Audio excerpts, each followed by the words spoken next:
안녕하세요. 존버스톤입니다. 오늘은 양도세 매수인이 부담 시 처리 여부에 대해서 알아보도록 하겠습니다. 양도소득세를 매수인이 부담했을 때 어떻게 처리하면 되는지에 대해서 좀 알아보도록 하겠습니다. 일반적으로 양도소득세는 양도소득이 발생하는 매도인이 납부하는 세금입니다.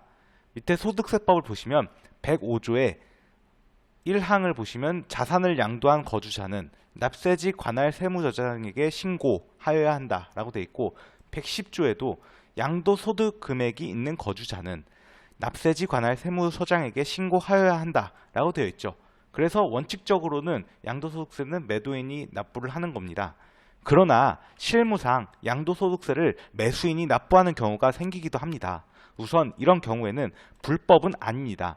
밑에 소득세법을 보시면 98조에 양도소득세 및 양도소득세의 부가세액을 양수자가 부담하기로 약정한 경우에는 해당 양도소득세 및 양도소득세의 부가세액은 제외한다 이렇게 되어 있잖아요. 양수자가 부담하기로 약정한 경우라고 여기 법에서 언급을 했기 때문에 불법이 아닌 것입니다. 그리고 관련 기사에 따르면 국세청 및 기획재정부에서 부동산 양도가액은 사적 자치에 따라 당사자 간 합의에 의해 결정되는 것이 원칙이라면서 정당하게 양도세를 냈다면 세법상 의무를 적법하게 이행했다고 보고 있습니다. 관련 기사를 같이 보시면 제목이 아파트 양도세 매수인에게 대신 내달라 문제없다는 국세청 이렇게 되어 있고, 2020년 10월 22일자 기사인데요. 밑에 내용을 보시면 기재부 관계자는 부동산 양도가액은 사적 자치에 따라 당사자 간 합의에 의해 결정되는 것이 원칙이라며 정당하게 양도세를 냈다면 세법상 의무를 적법하게 이행했다고 볼 수 있다고 답했다 라고 나와 있죠. 그렇기 때문에 불법이 아닌 것입니다. 심지어 세무서식에도 매수자 부담 양도소득세가 나타나 있습니다. 밑에 이것은 취득가액 및 필요경비 계산 상세 명세서라는 세무서식인데요. 가산 항목 쪽에 보시면 매수자 부담 양도소득세 부분이 나와 있죠. 이건 이따가 다시 말씀을 드리겠습니다. 또 국세청에서는 양수자가 대신 부담한 양도소득세는 처음 1회에 한하여 양도가액에 합산하도록 되어 있습니다. 밑에는 국세청 질의회신인데요. 보시면 첫 번째 거는 양수자가 대신 부담한 양도소득세는 처음 1회에 한하여 동세액을 양도가액에 합산함이라고 되어 있고, 밑에는 두 번째 회신인데 이거는 사례가 있습니다. 갑설하고 을설이 나와 있는데요. 내용을 좀 같이 보시면 매도자가 16억 원을 수령하고 매도자 부담 양도소득세 전액을 매수자가 부담하기로 약정한 부동산 매매 계약에 있어서 취득가액 6억, 세율 60%인 경우 양도소득세 산출 계산 방법이라고 나와 있죠. 이게 질의사항인데요. 필요경비는 없다고 가정을 하는 것이죠. 이 취득가액 말고는. 갑설 같은 경우에는 양도가액 16억 원으로 하고 취득가액 6억 원과의 차익인 10억 원에 대해서 양도소득으로 이걸 해서 세율 60%를 적용해서 양도소득세 6억 원을 계산한 후 다시 6억 원을 당초 양도가액에 합산을 해서 이렇게 과세를 계산해서 나온 게 양도소득세 9억 6천만 원으로 과세함이라고 나와 있잖아요.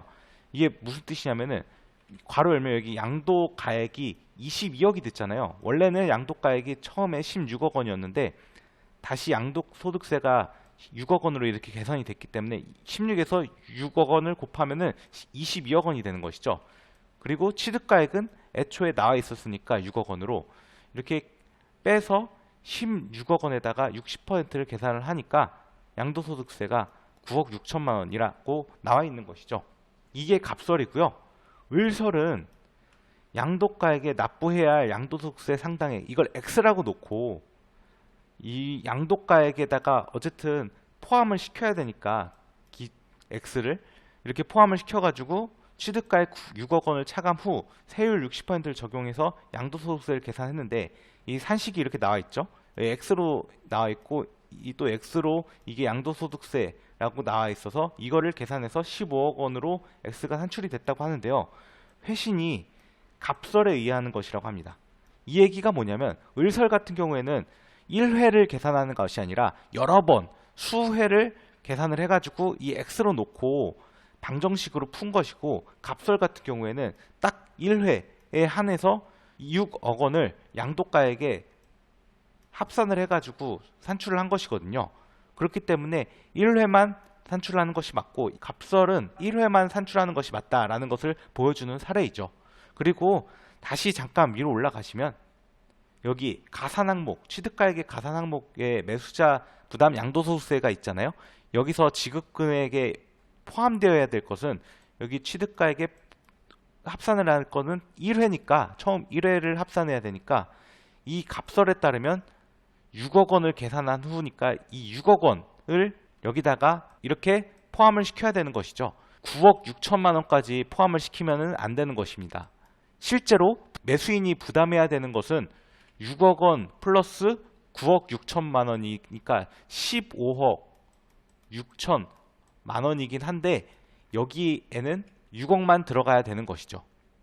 이거는 참고로 말씀을 드렸고요. 또 여기서 한 가지 주의할 점은 매수자가 양도소득세를 부담하기로 약정하고 이를 실제로 지급한 경우에 양도소득세로 부과를 하나 아무런 조건 없이 대신 납부한 때에는 증여세가 과세가 됩니다. 따라서 실제 거래 시에는 매매 약정 내용, 그러니까 계약서 등에 매수자가 양도소득세를 부담한다는 내용이 포함되어야 증여세 과세를 피할 수 있습니다. 이게 특약사항으로 기재를 해줘야 되는 것이죠. 밑에는 국세청 질의회신인데요.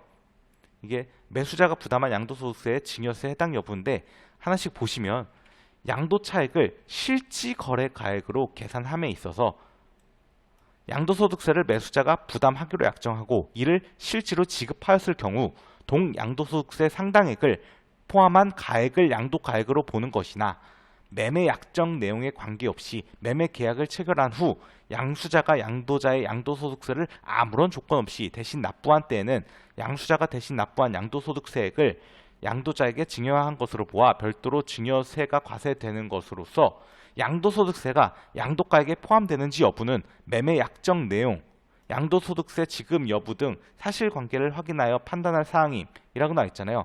그러니까 중요한 것은 약정이 중요하다고 보시면 되겠습니다.